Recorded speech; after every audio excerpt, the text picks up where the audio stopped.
Terima kasih Dr. Haji Agus Sukaca telah memberikan insight luar biasa pada pagi hari ini kepada kita semua. Bagaimana memberikan hal positif ketika kita sedang sakit, bahwa sebenarnya banyak nilai-nilai positif atau hikmah yang bisa kita dapatkan ketika kita sakit. Sehingga harapannya ketika kita sakit nanti bukan perspektif negatif yang kemudian muncul dari dalam diri kita. Baik, selanjutnya kita masih punya satu narasumber lagi. Kami persilakan kepada Ustadz Jamaluddin Ahmad. Waktu dan tempat kami persilakan. Assalamualaikum warahmatullahi wabarakatuh. Waalaikumsalam warahmatullahi wabarakatuh. Ibu Bapak yang saya hormati, terlebih lagi pada Dr. Agus Sukaca yang sudah memberikan materi. Saya kira materi-materi itu menjadi penting bagi kita semua, termasuk para ustadz, para dokter gitu ya. Karena Dr. Agus Sukaca tadi menyampaikan ternyata dalam kasusnya itu banyak para ustadz, para dokter yang kemudian bersikap negatif ketika sakit. Termasuk materi kayak Dr. Agus itu sebenarnya saya tidak berani menyampaikan. Nanti saya lebih banyak lihat aspek psikologinya saja. Jadi kajian tentang kondisi orang sakit, psikologi orang sakit tadi sudah disampaikan, itu termuat dalam buku Panduan Dakwah Rumah Sakit Muhammadiyah dan Aisyah. Termasuk yang tadi dibahas oleh Dr. Agus Sukoco, tema-temanya sudah banyak dikaji di buku-buku itu. Tapi yang ingin saya sampaikan adalah latar belakang kenapa dulu kita membuat buku itu. Karena salah satu latar belakangnya adalah ketika kita menjadi dokter di Muhammadiyah, menjadi direksi di Muhammadiyah atau pimpinan di Muhammadiyah, termasuk saya waktu itu baru pensiun dari polisi, kemudian saya ke Rumah Sakit Islam Jakarta, diamanai jadi direktur. Salah satu pertanyaan penting adalah apa bedanya Rumah Sakit Islam, Rumah Sakit Muhammadiyah itu dengan rumah sakit yang bukan Muhammadiyah. Ya, jadi bedanya apa? Baik dari segi desain interior arsitekturalnya, kemudian aspek-aspek yang lain termasuk bagaimana kita memperlakukan pasien, memperlakukan orang sakit di rumah sakit kita, itu apakah memang beda. Nah, ketika tahun 2007 saya diamanai menjadi salah seorang direksi, saya melihat bahwa hampir tidak ada bedanya rumah sakit Muhammadiyah, rumah sakit Islam dengan rumah sakit umum, maupun swasta umum maupun swasta negeri atau rumah sakit negeri. Hampir tidak ada bedanya. Perlakuannya ya mirip-mirip saja. Dokternya, alumninya juga dari perguruan itu. Cara berperilakunya ya seperti itu secara umum. Kemudian binrohnya di rumah sakit yang bukan Islam juga ada binrohnya. Hampir tidak kita temukan yang sangat esensial yang membedakan rumah sakit Muhammadiyah dengan rumah sakit yang bukan Muhammadiyah atau bukan rumah sakit Islam. Sehingga waktu itu kita kemudian kumpul-kumpul berpikir bagaimana keberadaan rumah sakit Muhammadiyah itu memang ada bedanya dengan rumah sakit yang bukan Muhammadiyah. Kalau sama, untuk apa kita buat rumah sakit? Gitu. Makanya kemudian dibangun kesadaran dari perspektif epistemologinya bagaimana dan seterusnya, sehingga kita memang membangun rumah sakit Muhammadiyah itu dengan niatan, dengan perspektif, dengan visi yang berbeda dengan rumah sakit yang bukan Muhammadiyah. Nah, salah satu yang membedakan adalah rumah sakit Muhammadiyah itu adalah punya peran dakwah yang harus di dalamnya tertanam nilai-nilai Islami dalam seluruh aspeknya. Yang waktu itu saya menulis ada 11 aspek nilai-nilai Islami yang harus ada di dalam seluruh aspek layanan rumah sakit Muhammadiyah. Nah, termasuk buku ini diniatkan untuk itu. Nah, Quran Surah Yunus ayat 57 ini memberikan pesan pada kita bagaimana Al-Quran punya fungsi asyifa'u lima fis sudur, punya fungsi terapi, punya fungsi penawar dalam bahasa Depak, punya fungsi pengobatan, punya fungsi memberi solusi terhadap orang yang sakit, ya. Yang di sini lebih kepada penyakit yang bersumber dari persoalan-persoalan yang ada di dalam dada kita, atau kalau disederhanakan penyakit-penyakit yang bersifat psikosomatik, penyakit-penyakit hati, juga penyakit-penyakit yang bersifat psikosomatik, penyakit fisik yang dilatar belakangi oleh problem psikologi dan spiritual. Nah, Al-Quran punya fungsi untuk itu, sehingga itu juga harus kita praktekkan ketika kita melayani orang sakit atau menghadapi kondisi sakit. Secara umum, bagaimana sikap seseorang dalam kondisi sakit sudah disampaikan oleh Dr. Agus, sehingga kita tidak akan mengulang itu. Intinya kufur dengan segala variannya, suudzon, kemudian zolim, dan sebagainya, itu kufur dengan segala variannya. Yang positif adalah sabar, husnudon, tawakal, syukur, ikhlas, ridho. Nah, puncaknya itu adalah bagaimana orang menghadapi penyakit dengan ridho. Ini yang tadi dengan sangat bagus disampaikan Dr. Agus, dan itu berat ketika kita menghadapi kondisi seperti ini. Kalau kita orang rumah sakit, kemudian mungkin agak aneh kenapa psikospiritual, aspek psikologi dan spiritual itu harus kita perhatikan. Karena kecenderungan di rumah sakit itu lebih pada penekanan pendekatan medis. Ya, aspek spiritual, aspek psikologis, aspek sosial kurang diperhatikan oleh rumah sakit waktu itu. Nah, sekarang alhamdulillah rumah sakit sudah memperhatikan ini, aspek psikologisnya, aspek spiritualnya, juga aspek sosialnya. Nah, Islami menurut saya adalah layanan atau pendekatan perawatan terhadap orang sakit yang memperhatikan keempat aspek ini. Sehingga dengan memperhatikan aspek ini, orang yang sakit akan lebih kita perlakukan dengan lebih baik, kita layani lebih baik, bahkan kita muliakan dengan kondisi sakitnya itu.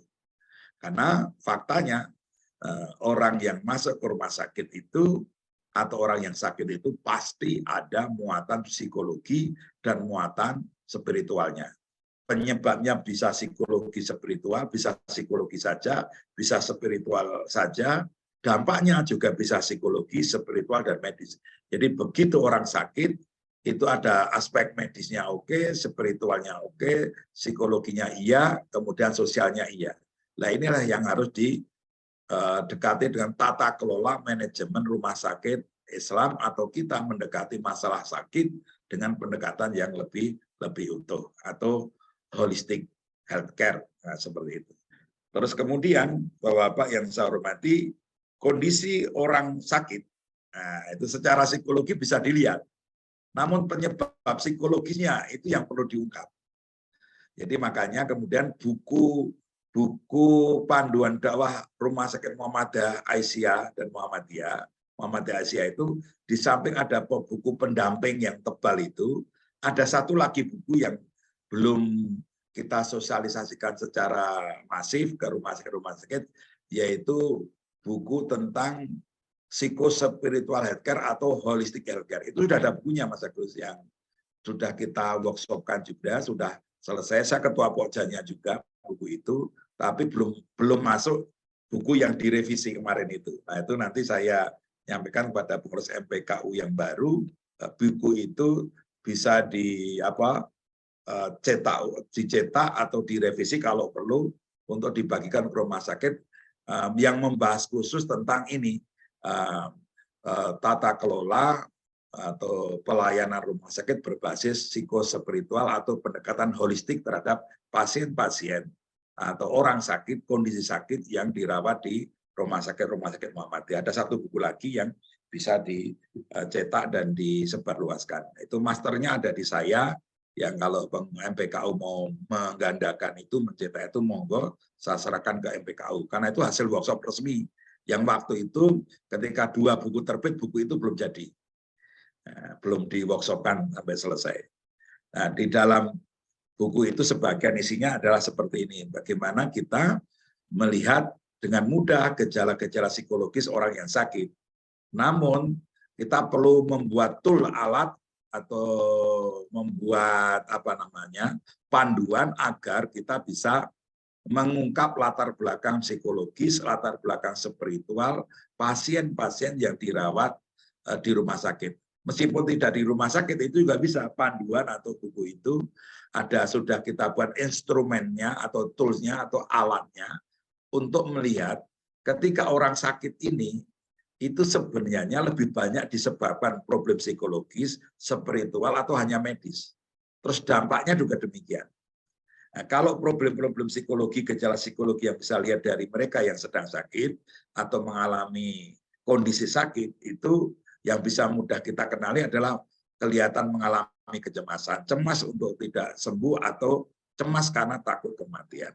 Tidak menyukai penyakit yang dideritanya, bahkan bisa tidak menerima kenyataan atas penyakit yang dideritanya. Itu kelihatan. Ingin secepatnya sembuh dan takut bila tidak sembuh. Ingin dibantu dan dilayani dengan baik. Takut kehilangan orang-orang yang dicintai, ingin dimengerti dan diperhatikan, cenderung sensitif afeksinya, cenderung tidak menyukai nasihat. Jadi berdasarkan penelitian kita, itu banyak pasien itu kalau sakit tidak suka nasihat. Kalau datang bilang sabar, datang bilang ini, tidak terlalu suka karena sudah ratusan orang bilang begitu. Nah, yang perlu dibutuhkan oleh pasien adalah diperhatikan, gitu, diajak ngobrol, ditemani. Sedangkan dokter dan perawat waktunya terbatas. Itulah perlunya psikolog, perlunya petugas binroh yang memiliki keterampilan untuk mendampingi mereka menggali lebih dalam problema-problema yang dialami. Demikian juga kalau ada keluarga kita di rumah atau kita sakit, keluarga kita butuh juga ngajak ngobrol kita. Bukan hanya sekedar didatangkan dokter untuk menyembuhkan kita sebagai ikhtiar gitu. Nah, ingin melalui perlakuan yang istimewa atau terbaik, bahkan bisa mengalami situasi depresi, bahkan keinginan bunuh diri untuk kasus-kasus yang penyakitnya tidak mungkin lagi disebutkan. Nah, pendekatan non medis atau melengkapi pendekatan non medis harus menjadi budaya di rumah sakit Islam, karena disitulah sebenarnya kita bisa mengintervensi orang yang sedang sakit dengan nilai-nilai keislaman, dengan motivasi Islami dan sebagainya, agar kemudian nantinya mereka yang sakit itu punya cara pandang yang lebih positif terhadap apa yang diterima. Mereka butuh dibantu, bukan hanya dinasihati, sabar, didatangi, terus didoakan. Nah, selama ini kebanyakan rumah sakit kan mendoakan, kemudian menasihati agar sabar. Padahal yang dibutuhkan pasien adalah ditemani dan diajak ngobrol, kemudian dibantu untuk mencari solusi dari problem psikologis spiritual yang menyebabkan dia sakit atau yang menjadi dampak ketika dia sakit. Itulah yang tadi kemudian saya sebut itu perlu digali dan kita sudah punya alatnya untuk mengungkap itu. Itu tadi kondisi psikologis. Sekarang kondisi religiusitas keagamaan, ya, munculnya ekspresi religiusitas pasien juga bisa dilihat. Namun religiusitas intrinsiknya, keagamaan yang dalamnya dan aspek spiritualnya tidak bisa kita lihat. Tidak sholat, kadang sholat, rajin sholat bisa kita lihat. Terlalu religius atau sangat tidak religius bisa kita lihat.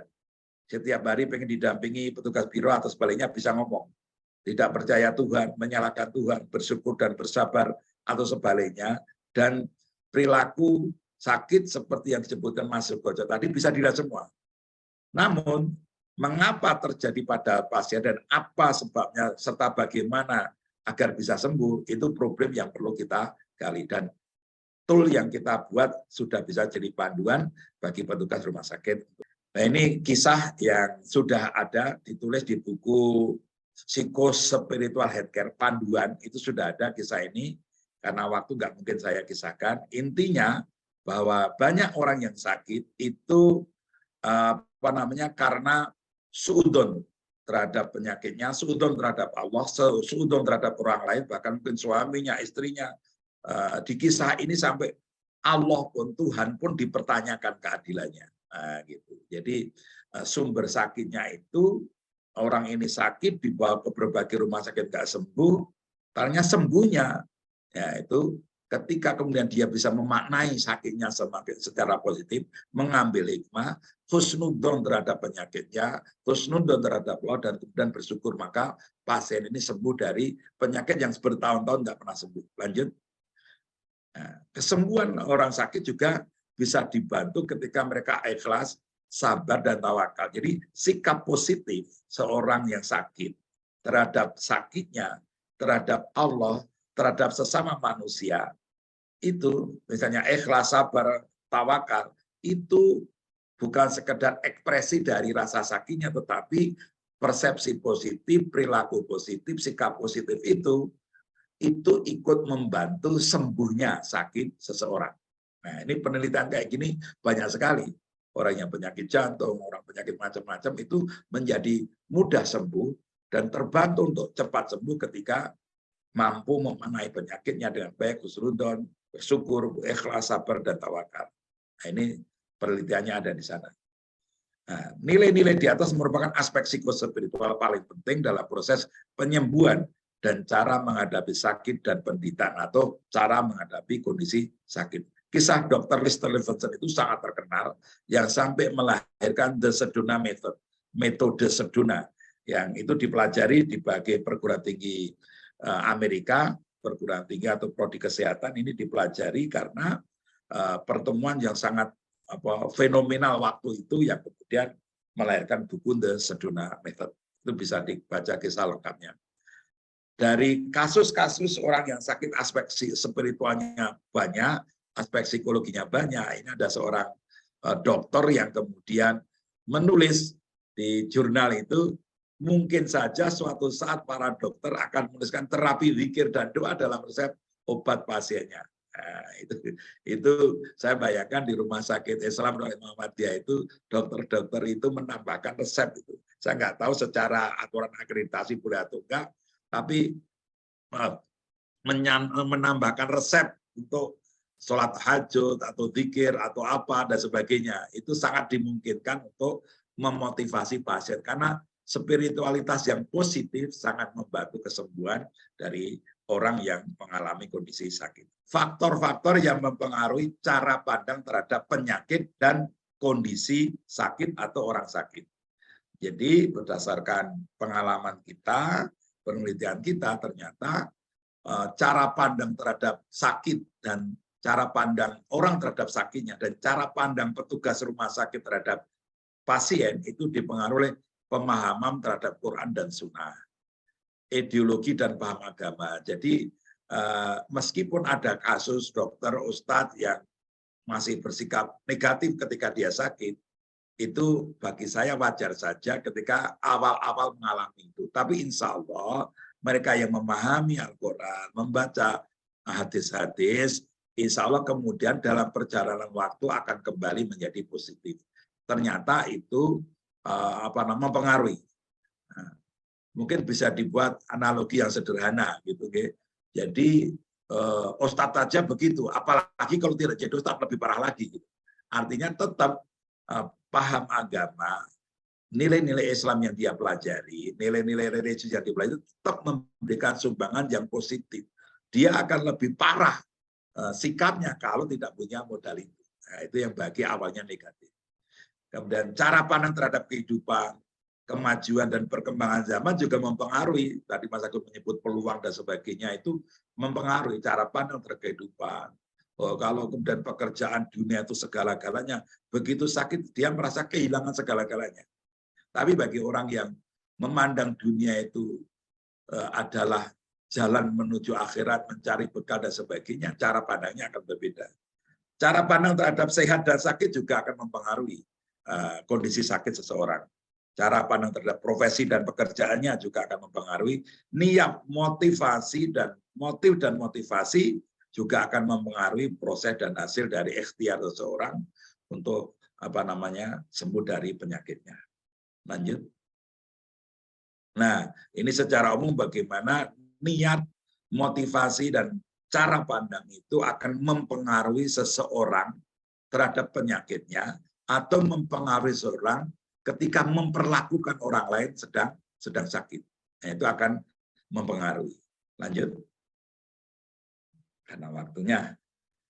Cara pandang terhadap orang sakit, ini karena kita tugas di rumah sakit, dimulai dari bagaimana petugas kesehatan, di semua pegawai di aum kesehatan ini, bagaimana cara pandangnya terhadap orang sakit. Kita harapkan mereka punya cara pandang yang positif.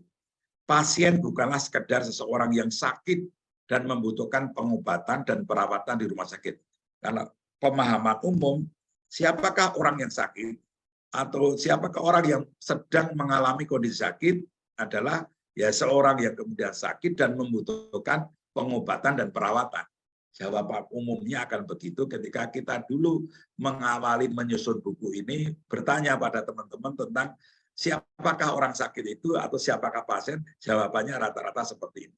Padahal pasien sesungguhnya adalah para hamba, tanda kutip, utusan Allah yang dihadirkan oleh Allah ke rumah sakit kita.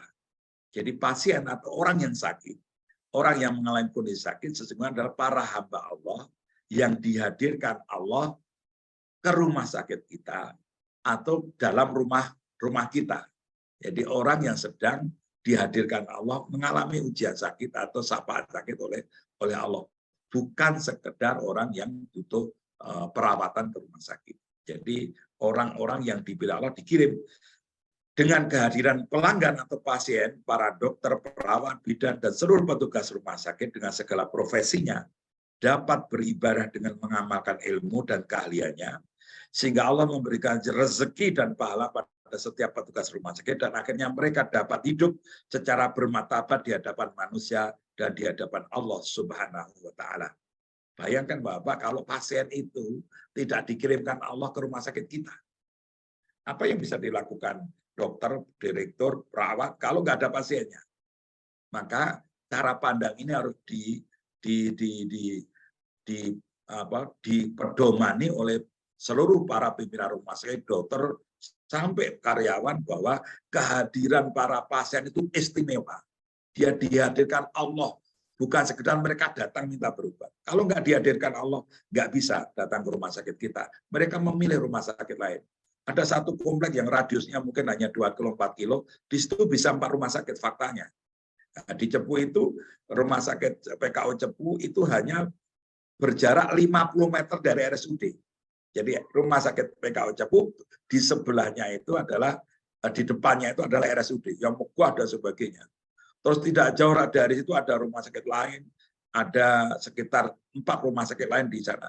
Di Cempaka Putih, nah, sebelahnya hanya selisih 10 meter itu rumah sakit Yarsi. Gimana itu kalau kita berpikir bahwa pasien itu sekedar orang datang berobat? Mereka dikirimkan. Seharusnya mereka dirawat di depan. Kenapa kemudian bisa ke belakang kita di Rumah Sakit Islam Jakarta? Nah, seperti itu. Itu peran Allah harus disadari. Dengan paradigma seperti ini, maka para petugas rumah sakit, pimpinan rumah sakit, petugas kesehatan akan menyadari bahwa hakikatnya sesungguhnya Allah lah yang menolong kita para petugas rumah sakit dengan mengirimkan para hambanya, khususnya pasien, hingga kita dapat beramal soleh dengan merawat dan melayani mereka. Agar kita semakin tawadhu dan selalu memuliakan pasien atau orang yang mengalami kondisi sakit, maka renungkanlah pertanyaan ini. Siapakah sesungguhnya yang berfungsi sebagai penolong di rumah sakit? Petugas rumah sakit atau pasien? Meski secara muamalah dan fisik, perilaku fisik yang nampak adalah dokter dan petugas kesehatan menolong pasien. Namun pada hakikatnya yang sesungguhnya yang terjadi adalah pasienlah yang menolong kita, bukan kita yang menolong mereka. Allah karena sayangnya mendatangkan pasien ke rumah sakit kita, bukan ke rumah sakit yang lain. Tanpa pasien itu, para petugas kesehatan, dokter, sehebat apapun, spesialis apapun, tidak ada manfaatnya. Tidak ada gunanya. Maka perlakukanlah pasien itu dengan istimewa, karena sesungguhnya mereka dikirim Allah untuk menolong kita. Nah, cara pandang ini perlu dihayati oleh seluruh pegawai rumah sakit. Kalau cara pandang seperti ini, maka perilaku kita menterapi mereka, lanjut aja, insya Allah akan semakin positif. Karena kita akan memuliakan mereka secara jasmani, memuliakan mereka secara spiritual, memuliakan mereka secara psikologis, memuliakan mereka secara sosial. Harus ada desain sosial. Ini yang masih lemah di banyak rumah sakit, bagaimana orang itu kita perjuangkan, bahkan kita danai dengan lazismu dan sebagainya, akhirnya sembuh, tapi setelah sembuh tidak ada program untuk mereka, sehingga mereka kembali pulang, hartanya habis, uangnya habis, kemudian mereka didatangi misionaris, dimodali usaha. Akhirnya yang sembuh dari penyakit bukan semakin dekat, padahal bahkan ada yang murtad. Desain sosial itu menjadi bagian utuh dari layanan rumah sakit. Alhamdulillah rumah sakit kita rata-rata sudah punya lazismu yang harus didesain programnya untuk bisa membantu rumah sakit memberikan layanan kesehatan yang meliputi pemulihan terhadap pas aspek ini. Terima kasih. Oke. Kondisi yang diharapkan dari kondisi orang sakit, ketika mereka sakit kita harapkan kesadaran bahwa kondisi sakit adalah juga ujian yang diberikan oleh Allah. Berlangsungnya terapi dengan baik karena pasien percaya pada para dokter dan para medis lah. Kepercayaan pasien terhadap dokter dan para petugas kesehatan itu perlu dibangun dengan berbagai cara agar mereka ketika dilakukan terapi, pengobatan, operasi dan mereka dan sebagainya, mereka lebih menerima itu secara positif. Kejernihan berpikir, ketentraman hati dan pencapaian kondisi yang rileks. Berkurangnya dan terbebasnya pasien dari kondisi mental dan emosi negatif, serta spiritualitas yang negatif. Jadi pernah di rumah sakit Cempaka Putih ketika kita sedang workshop ini, itu kita bentuk kelompok-kelompok, ada kelompok yang mendatangi pasien di ICU. Karena di ICU pasiennya kan nggak bisa diajak ngobrol. Maka kita ajak ngobrol keluarganya. Nah, ada kasus seorang suami menunggui istrinya yang sedang sakit di ICU, membawa wanita cantik. Tadinya kita mengira itu adalah istrinya. Maaf, anaknya, putrinya, karena sangat muda dan cantik. Ternyata setelah kita ajak ngobrol, yang diajak datang ke ruangan istrinya itu adalah, yang di ICU itu adalah selingkuhannya. Si suami sengaja membawa selingkuhannya agar istrinya melihat dan cepat mati. Ada seorang yang sampai bersikap gitu, seperti itu. Terhadap istrinya, pengen istrinya mati, dibawa selingkuhannya di hadapannya, biar cepat mati. Dia bahagia kalau istrinya bisa mati. Nah, itu ada manusia yang seperti itu, Pak. Nah, kemudian harapan yang berikutnya adalah dengan kondisi sakitnya semakin dekat pasien terhadap Allah Subhanahu wa Ta'ala. Bagi petugas rumah sakit atau bagi kita yang punya saudara atau keluarga sedang sakit, jangan melakukan yang negatif ini, menjadikan orang sakit dan kondisi sakit dan sebagainya sebagai objek tumpahan kekesalan kita. Kita sedang punya masalah, orang sakit malah kita jadikan gara-gara kamu, dan sebagainya. Wah, itu pukulan yang berat. Kemudian permintaan tolong orang yang sakit dan keluarganya jangan disikapi sebagai sesuatu yang mengganggu. Jadi memang kodratnya orang yang sakit itu akan minta tolong, dan jangan sampai permintaan tolong itu kita anggap mengganggu, lagi tidur kok dibangunin dan sebagainya. Baik itu di rumah sakit maupun di rumah kita masing-masing. Dan kemudian yang positif lakukanlah melayani orang sakit dengan layanan terbaik. Ihsan adalah jalan paling lapang bagi kita untuk meraih ridhonya, kasih sayangnya, dan mempelai surganya. Kalau kita bisa memperlakukan positif kondisi orang yang sedang sakit, maka insya Allah itu menjadi jalan lapang kita, jalan tol kita meraih surga dan ridhonya Allah Subhanahu wa Ta'ala.